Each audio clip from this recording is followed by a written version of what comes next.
It's Not Your Fault is a podcast for parents, caregivers, and young people navigating the world and its challenges. Here's your host, Brandon Jones.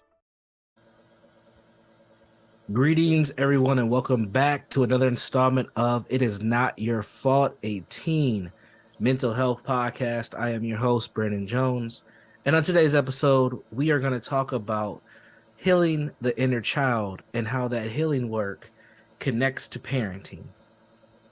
Now, most of the listeners to this podcast are parents, but we do have young people who listen to this podcast as well, share with their friends, and have discussions. And since most of the focus is on parents and parenting, I thought I would bring into this conversation a phenomenon, an area of study that has grown in popularity on social media, which is inner child wounds. And inner child wounds looks at the trauma and adversity that young people face throughout their childhood that ultimately shows up in their adulthood, and people are starting to discover how they've had all these issues growing up, mostly stemming from their parents, and how that's showing up in their current adult lives. So what do I mean by that? Well, they're noticing that they're having issues in dating relationships, in their own parenting styles, in their career choices, in their mood regulation, in their ability to find stability in life. And that's what we're going to talk about today is the wounds and the inner child wounds. This is a concept even for myself that is very personal and professional. I myself have had childhood adversity. Growing up, I grew up in a home that had a lot of domestic violence. One time is more than enough, and I've seen my fair share of domestic violence incidents. And when you're in a home with such dysregulation, chaos, and violence, what that does to a young person's development is pretty significant. Young people, they develop hypervigilance. They develop various different levels of stress, anxiety, fear, lack of boundaries or over extreme boundaries. There's a lot of things that happen when young people are developing under such tense situations. And when that takes place, when that happens, your brain is adjusting to your ability to maintain safety, and your brain develops into your adulthood in that manner. And you start to notice when you get into relationships, when you move, when you go to school, when you get a job, you're responding to situations that normally probably wouldn't warrant such anxiety or hypervigilance or protection in a very protective way, because your body is just trying to protect you because you come from or you've experienced a lot of trauma growing up.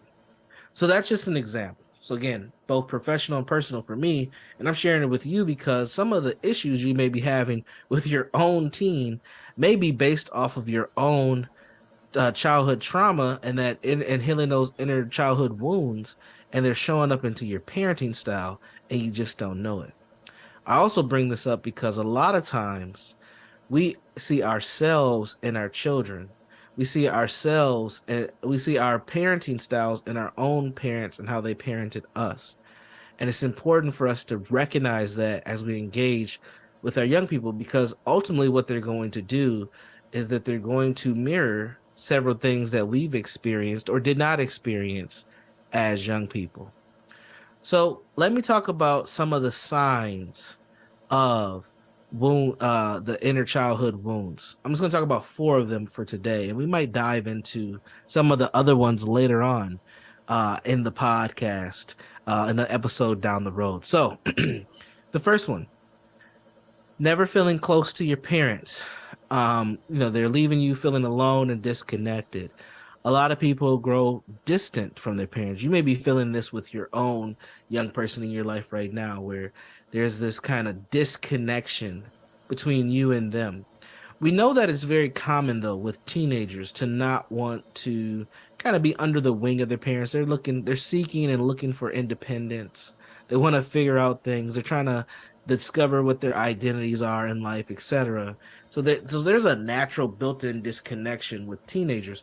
However, the disconnection and feeling alone and feel like you never had a connection is something that's a little bit different. It's more of almost like an abandonment feeling, which is the next thing I want to point out, the fear of abandonment. So sometimes young people do get abandoned, and sometimes there's a fear of abandonment. And you see this in all different types of family dynamics when one of the parents aren't present, or someone that goes through foster care, or someone who was adopted, or maybe someone was removed from the home for a little bit but returned. There's a lot of abandonment concerns and issues that take place within within the dynamic of development for a young person. So this fear of abandonment makes it is making you stay in unhealthy relationships for far too long, and it can also lead to people being walked over. So you're being manipulated and abused by people that you aren't engaging in the relationship with. The next one I want to point out is feeling that something is wrong with you, right? So you're feeling flawed and a sense of shame, and you're wanting to hide from others. So you have this concern that something's wrong with you. You're not quite yourself. When you're parenting your young person, you don't feel like you're adequate enough to take care of this young person, or that you're doing the right things and helping this young person grow. You may even have a little bit of imposter syndrome as a parent, which is very interesting, right? Am I a good parent? Especially for those of you where this is the first time that you are parenting a teenager. And teenagers are very different than what they were when you were a kid. And when you were a kid, your life was probably not with a lot of the technology that we have today, different types of ways of relating to people, different type of community atmospheres that we grew up in, etc. So it's a different world, and you may not understand what it's like to grow up in a world like today, where we have screens that dominate literally everything and the internet. And then the other inner childhood wound that I want to talk about is experiencing high reactivity. So you find yourself dysregulated often, and then you feel shamed about it. And this is very common for parents, where you're dysregulated, you're frustrated with what your young person has going on. You may even, be frustrated with other things that are outside of parenting, work, your relationship. Maybe there's some financial concerns. Maybe there's something going on outside of your nuclear family, but it's impacting your mental and emotional state as well. And what ends up happening is you get reactivated by some of those traumas that you've experienced as a child, and those things start to show back up within your life. And that can be extremely frustrating for so many different people. Now, how do we repair this? As parents, those are just four. There are many other childhood wounds that we can dive into, but I just wanted to give you a nice update and just a nice overview of what those inner childhood wounds are like. But how do we repair this? How do we work on this as we know it as parents, so that our kids don't have similar or the same experiences as us?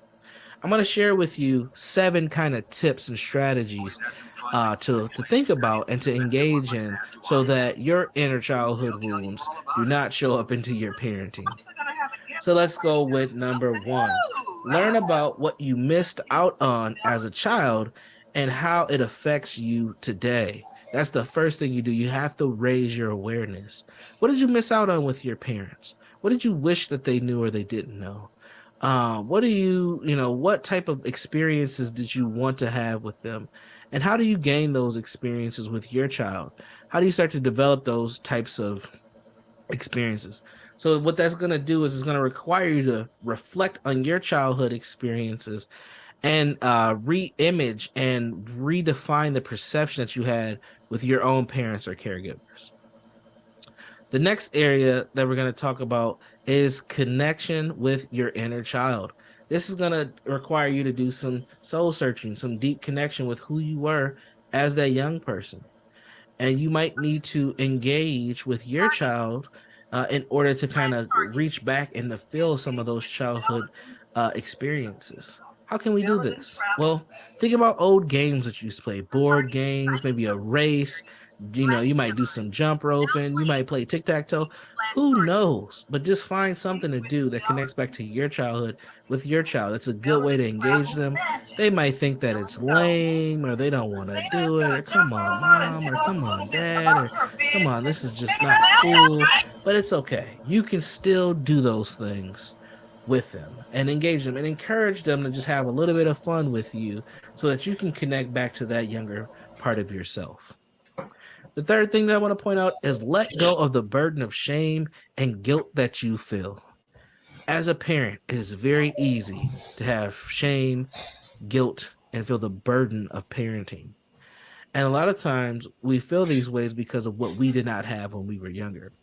So it's important for you to point those things out when they pop up and then figure out the best ways to let them go. One thing you can do easily, and I offer this to a lot of parents, is to journal about them. And you can journal in different ways. You can do the old school journaling where you get a pen and a notebook and you keep track and record of what's happening.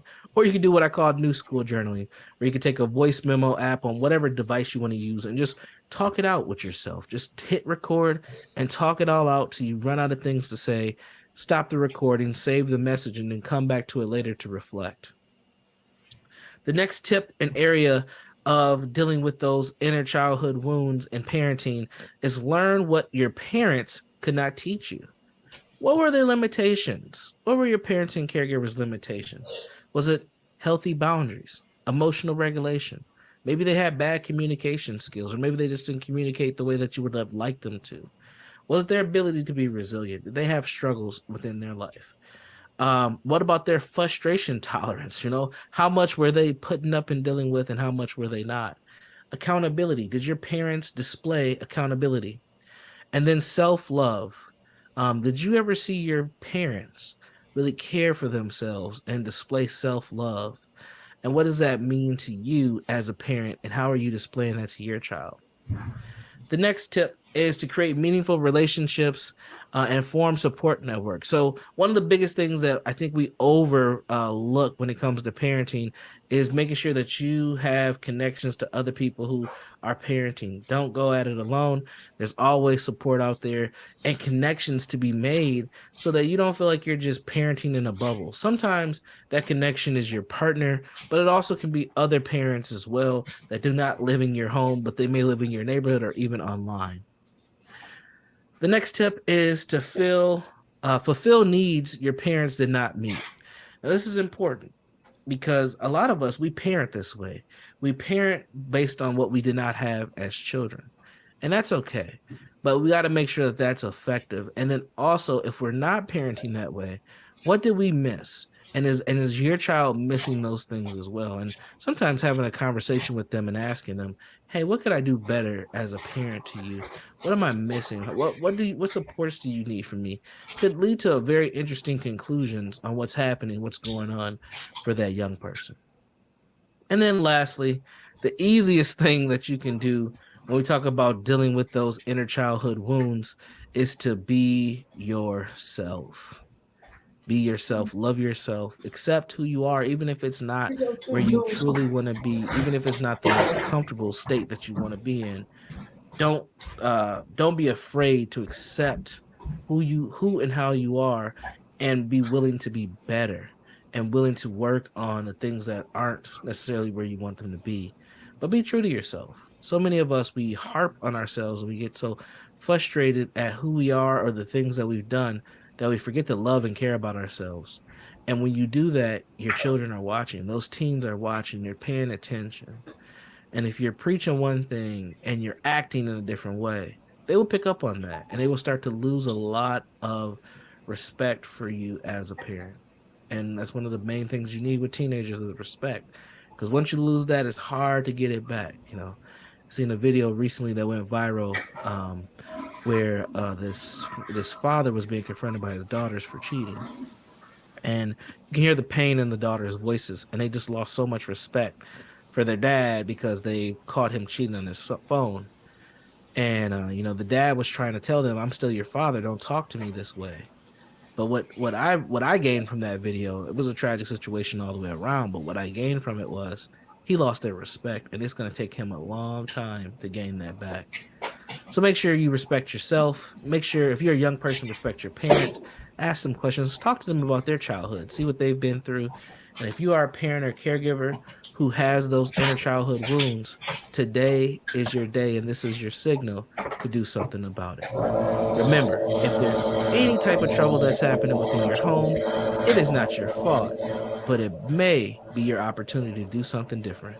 I am Brandon Jones. Be sure to check us out at ShalettaMakesMeLaugh.com, or you can check me out at www.jegna, that's JEGNA.org.